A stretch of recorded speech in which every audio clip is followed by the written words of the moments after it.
આપણે બધા શેના માટે ભેગા થયા છે ખાસ તમને કહી દઉં હું, આપણું મહાદેવપુરા ગામ સ્મોક ફ્રી વિલેજ તરીકે જાહેર કરવાનું છે. એટલે તમને બધાને ખાસ એ ભેગા કર્યા છે અને તમને બધાને સમજાવવાનું છે કે સ્મોક ફ્રી વિલેજ એટલે શું. પહેલા તો તમને બધાને કદાચ ખબર હશે કોટપા એક્ટ 2003 એ આપણને એવું કહેવા માંગે છે અહીં લગાવેલું છે કે આપણે કલમ નંબર 4, 5, 6, 7, 8 એનો ઉલ્લેખ અંતર્ગત જાહેર સ્થળો પર ધૂમ્રપાનને કરી શકતા નથી. બરાબર. એ કલમ નંબર 6 એવું કહે છે કે તમારું શૈક્ષણિક સંસ્થા છે, શૈક્ષણિક સંસ્થાની અંદર તમે ધૂમ્રપાન ના કરી શકો.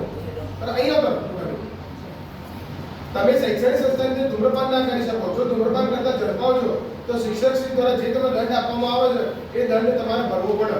એટલે આપણે સ્કૂલ તો ટ્રોફી જાહેર થઈ ગયેલી છે. ટ્રોફી એટલે ટોબેકો ફ્રી એજ્યુકેશન ઇન્સ્ટિટ્યૂટ. આજથી 1.5 વર્ષ પહેલા જ આપણી સ્કૂલ જાહેર થઈ ચૂકેલી છે. એના બેનર્સ લગાવેલા છે, બહાર લગાવેલું છે, અંદર લગાવેલું છે, તમાકુ મુક્ત પરિસર એ બધું આપણે.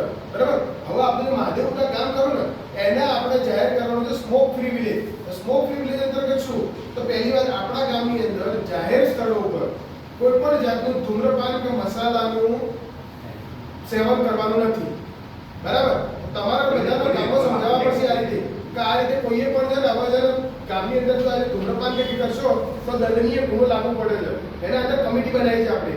કમિટીનો મેઇન સભ્ય કોણ છે? સરપંચશ્રી છે, પછી તલાટીશ્રી છે, પછી તમારામાંથી 3 આગેવાન જેમ કે દૂધના ડેરીના છે. બરાબર. એટલે 3 એ કમિટીના આવશે. અમારા આરોગ્યમંત્રી મેડિકલ ઓફિસર આવશે અને શિક્ષકશ્રીમાંથી 1 જણ આવશે. આ એક આખી કમિટી બનશે કે એ લોકોને જાગૃત કરશે કે આ રીતે હવે જો સ્મોક ફ્રી વિલેજની અંદર તમે ધૂમ્રપાન કરશો તો દંડનીય ગુનો લાગુ પડશે. બરાબર. અને દરેક ગલ્લા પર જે આપણે છે ને ત્યાં આવું બેનર લગાવેલું છે. એના પર સ્પષ્ટ લખેલું છે 18 વર્ષથી ઓછી ઉંમરના વ્યક્તિઓને તમાકુનું વેચાણ કરવું એ દંડનીય ગુનો બને છે. કોટપા કલમ નંબર 6 એ મુજબ. બરાબર. અને આ આપણે લખાયેલું છે. આ રીતે લગાવેલું છે એટલે છે ત્યાં પણ દુકાન આગળ પણ કોઈએ બેસીને આ રીતે ધૂમ્રપાન કરવાનું નથી.